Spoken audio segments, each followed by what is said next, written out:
You want to watch this first? I haven't seen this yet. This describes these people. Gen Z is becoming the sexless generation. We have to stay inside more. Everything is cancelable. Let's see what she says. I saw this trending on Twitter yesterday.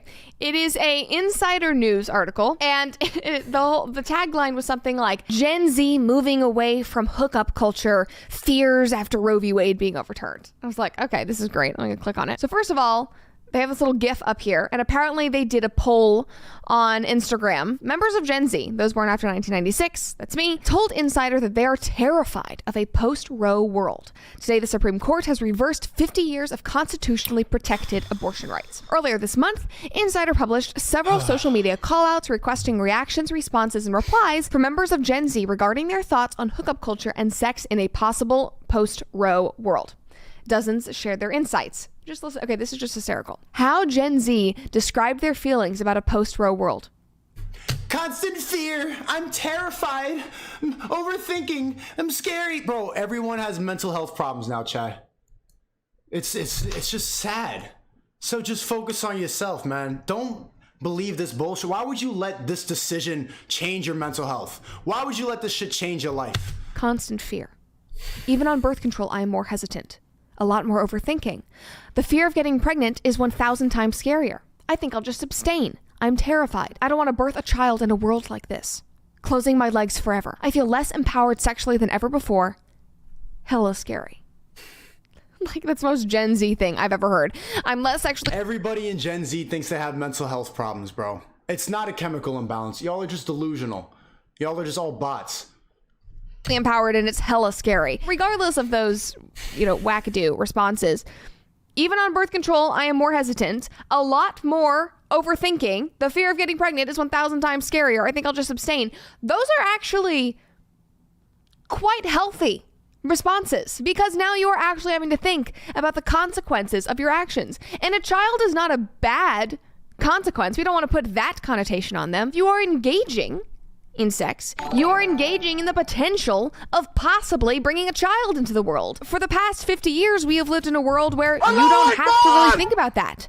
I mean, some people do if you're, pro-life, or if you just, maybe you're pro-choice, but you personally don't want to get an abortion. I could talk for days about, abortion and saving the children and that kind of thing. But I genuinely think that this is emotionally healthy for my generation. All we care about is, cheap, materialistic intimacy. We don't really look for deep, meaningful, connections. Most of my friends growing up, especially on the left when I was in LA, they're never in relationships. They were just engaging in constant hookup culture, meaningless sex. And I am telling you, not good for your mental health. That is like a baseline. For girls it's bad for your mental health, but for guys, keep doing it. But yeah, look, she's right. She understands it. It's messing up girls' heads because girls want emotional connection with it. When they keep running around with shirts that say whore in their hoe face, fucking anything that gives them a fucking meal, they start going crazy slower because women want commitment. Understood fact, especially for women, it is literally biological. And I know we don't really like biology these days. We don't even know what a woman is. Casual hookup culture sex is not good for women. So all of this fear, thinking that it's a bad thing, I actually think that it could be a good turning point for my generation. It is a wake-up call. Right over there, go on. Madeline V, somebody that they interviewed, said that she might be done with men altogether. The 24-year-old, who identifies as bisexual, told Insider that sticking to female partners may be the safest way to avoid an unwanted pregnancy. Wrong. Well, true, but... I mean, yeah, that is one way to do it. But you don't really want to do that. You're going to start going crazy, man. You're literally so upset that you can't kill a fetus that you're just going to be... Chat, she's 8%. She's wifeable. ...with women for the rest of your life. What's her name, man? Should I slide it to her DM? Brett Cooper. Why you got such a masculine name? Never mind. I mean, it's a personal choice. Go for it. Whatever. Madeline then said that the possibility of Roe being overturned has deterred her from casual sex. This was, again, before Roe actually got overturned. This was when the opinion was leaked. The uncertainty has also prompted her to take a more proactive approach when she does partake.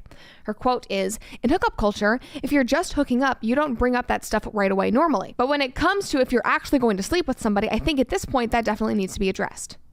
The fact that those conversations weren't happening before this, shocking. That is why I think that this could be a good thing, just for the well-being of this generation. Having some responsibility, having some self-worth. Hey, maybe I shouldn't sleep with this person. Would they actually be there for me if I had a child? That should be an indicator that you should not be sleeping with them. Sorry to be blunt, but it's true. Damn, she's a W. Twitch has donated 10 and asked what's the best way to make independent money. I've said it like 50 times. This fucking chat, tell him what the fuck you know I'm about to tell him about making independent money right now. And the fact that this was so out of sight, out of mind for so many young people, it's sad. All right, here's another one. Catherine says that she has reevaluated the consequences of casual sex and that they have suddenly become very real. Due to the way that hormonal birth control affects her mental and physical health, Catherine does not use it. And she said, as much as I want to... Birth control makes girls go crazy, man. It makes them go absolutely insane. There's no way it's good for you.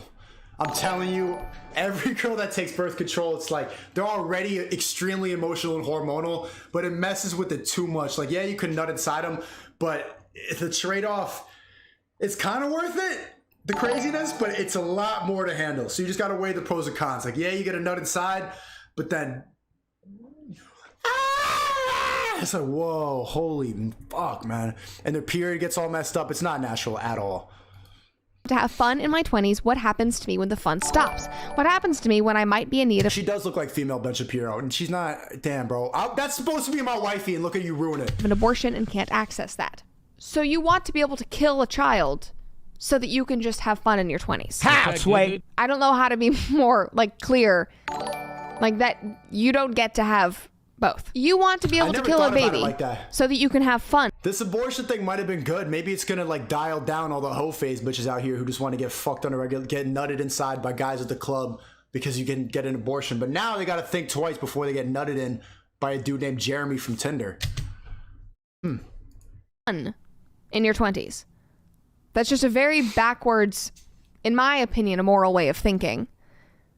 It's very, very self-centered. Because we all need to, you know, clean up our own room, to use a Jordan Peterson line, before we go out into the world. We need to take care of ourselves. But this is literally taking a life so that you can go have some frivolous fun. I also do appreciate the fact that she is talking about hormonal birth control and how it affects her mental and physical health, because that is a fact for women that we don't talk about a lot. We also don't teach women about how to, you know, regulate their cycles. We don't teach them about any other options. One of my favorite things that has come out of this Roe v. Wade stuff is people saying, there is no birth control that is 100% effective. What am I going to do?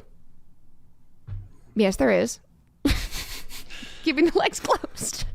It's literally that simple. Anyway. I like her, bro. Why did you have to ruin her? Chat, if you DM her first, you're canceled. All the comments were a massive white pill. Because people were saying, this is awesome. And like, this is great. This is so positive. This guy's angry. Unfortunately, this probably makes a lot of pro-lifers sing with glee because they want people to have a puritanical, fearful relationship to sex. No, I didn't think about this. This really affects the hoe phase. A lot of these bitches are gonna have to slow down. Well, that's just lazy writing. I'm not saying that you need to be afraid of sex. I'm not saying that sex is a bad thing. I am just saying that if you are with somebody of the opposite sex, there are real life consequences. Stop fucking any guy who gives you some sushi. You should start fucking guys that you want to settle down with and shit. Emotionally and physically. Not you, chat, though. Not the 92% males watching. Guys, we can keep fucking whatever. That come with that. And we live in a culture and a society that is apparently skirted over that. Skirting over teaching kids about it in, you know, sex ed. Skirting over any kind of responsibility that comes with it. So I'm not saying be afraid. I'm not saying that it's a bad thing. I never will say that.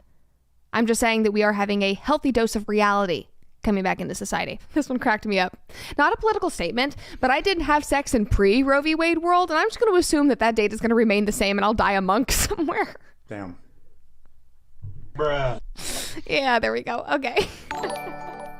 Somebody else said, how could anybody see this as a bad thing? Hookup culture is one of the worst things that plagues the realm of relationships these days. Facts. True. It incentivizes people to be... She's such a W, bro. I gotta get her on I'm subscribing right now. I gotta get her on a stream. And I gotta get her in my bed. self-serving and seeking to chase pleasure over having a more productive, fulfilling relationship. Good riddance. Yeah, I could not have said it better myself. You can boil down everything that I've been ranting about into that one comment, especially with my generation. We are already incredibly mentally ill. We are already incredibly arrogant and narcissistic. We already are very materialistic and need, you know, instantaneous pleasure at all times. We can't wait for anything. Like, genuinely, if we think about the emotional and cultural ramifications of this, not just saving babies and getting rid of, like, gross Planned Parenthood.